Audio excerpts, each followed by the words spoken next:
இங்க ஒரு நாட்டு ராஜா நாட்டுக்கு சரியான ஒரு ராணியை தேர்ந்தெடுக்க முடிவு பண்றாரு. அதனால 3 நாட்டு இளவரசிகளை வர வச்சு அவங்களுக்கு வித்தியாசமான ஒரு டெஸ்ட் வைக்கிறாரு. ஃபர்ஸ்ட் அவங்க பாடி ஷேப்பை செக் பண்ண தங்கத்தால செய்யப்பட்ட ஒரு பாடி ஷேப் மோல்ட வச்சு அது வழியா அவங்கள வர சொல்றாரு. ஆனா 3 பேருமே அந்த மோல்டு வழியா கரெக்டா வந்து அந்த டெஸ்ட்ல பாஸ் ஆயிடுறாங்க. ஆனா ராஜா நாட்டுக்கு ராணியா வர்றதுக்கு அழகு மட்டும் பத்தாது, அறிவும் வேணும்னு அவங்களோட ஐக்கியூ லெவல டெஸ்ட் பண்ண முடிவு பண்றாரு. உடனே அவரு அந்த நாட்டோட மந்திரவாதியை வர வச்சு அவங்க கிட்ட கஷ்டமான புதிர்களை கேட்க வைக்கிறாரு. ஆனா அந்த புதிர்களால அவங்க 3 பேரும் கஷ்டப்படல. 3 பேரும் அந்த புதிர்களுக்கு கரெக்டா ஆன்சர் பண்ணிடுறாங்க. இதனால ராஜாவுக்கு இன்னும் யாரை சூஸ் பண்றதுன்னு தெரியல. அடுத்ததா ஒரு பயங்கரமான டெஸ்ட் வைக்க முடிவு பண்ணி வேலைக்காரர்களை ஒரு டேபிளை எடுத்துட்டு வர சொல்றாரு. அதுக்கப்புறம் டேபிளுக்கு மேல 3 கிளாஸ வச்சு அதுல ஒயினை ஊத்த சொல்றாரு. இப்போ அவங்க கிட்ட அந்த 3 கிளாஸ்ல ஒரு கிளாஸ்ல மட்டும் விஷம் கலந்துருக்குது. அதை யாராவது தெரியாம அதுல ஒரு சிப் குடிச்சாலும் உடனே இறந்து போவாங்கன்னு சொல்றாரு. உடனே அங்க 3 கைதிகளை கூட்டிட்டு வர்றாங்க. ராஜா அதை குடிக்க சொன்னதும் 3 கைதிகளும் அதை எடுத்து குடிச்சிடுறாங்க. உடனே அதுல ஒரு கைதி அப்படியே சரிஞ்சு விழுந்துடுறான். அதை பார்த்து அந்த 3 பொண்ணுங்களுக்கும் ராஜா சொன்னது உண்மைதான்னு புரிஞ்சது. கொஞ்ச நேரத்துல வேலைக்காரங்க இன்னும் 3 கிளாஸ் கொண்டு வந்து அதுல ஒயினை ஃபில் பண்றாங்க. அதுக்கப்புறம் அவங்க 3 பேரோட கண்களை கட்டிட்டு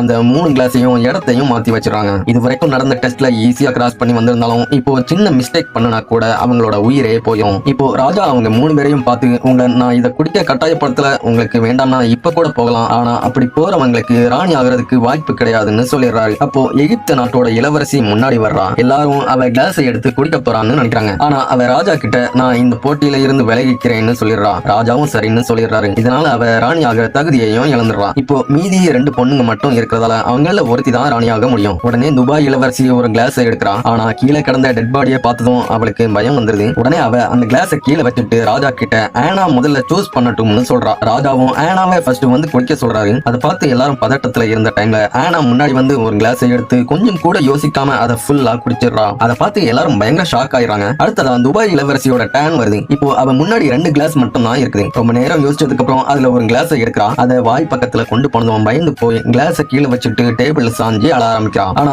ராஜா அவன் மேல இறக்கப்படாம அவளும் போட்டியில இருந்து வெளியேறிட்டதா அறிவிக்காரு. அப்போ திடீர்னு ஆனா இன்னொரு கிளாஸை எடுத்து அதையும் ஃபுல்லா குடிச்சிடறான். அதை பார்த்து துபாய் இளவரசி ஆனாவுக்கு அதிர்ஷ்டம் இருக்குதுன்னு நினைச்சுக்கிறான். ஆனா ஆனா டேபிள்ல இருந்த லாஸ்ட் கிளாஸையும் எடுக்கிறான். அதுல தான் கண்டிப்பா விஷம் இருக்கும்னு எல்லாரும் பயப்படுறாங்க. ஆனா அவன் பயப்படாம அதையும் ஃபுல்லா குடிச்சிடறான். அதை பார்த்து ராஜா ஹாப்பியாகி உனக்கு எப்படி இவ்வளவு தைரியம் வந்துச்சுன்னு கேட்காரு. அப்பதான் அவ உண்மையை சொல்ல ஆரம்பிக்கிறான். ஆரம்பத்திலேயே இது ஒரு டெஸ்ட், இதுல எந்த விஷமும் கலக்கலன்னு எனக்கு தெரியும்னு சொல்றான். அப்போ கீழே விழுந்த கைதியும் எழுந்து நின்னுறான். அப்பதான் எல்லாருக்கும் அது ராஜா நடத்தின ஒரு நாடகம்னு புரியுது. கடைசியில ஆனாவுக்கு அழகு மட்டும் இல்லாம அறிவும் முக்கியமான சிச்சுவேஷன்ல தைரியமா முடிவெடுக்கிற திறமையும் இருந்ததால ராஜா அவளையே அந்த நாட்டோட ராணி ஆக்கிடுறாரு.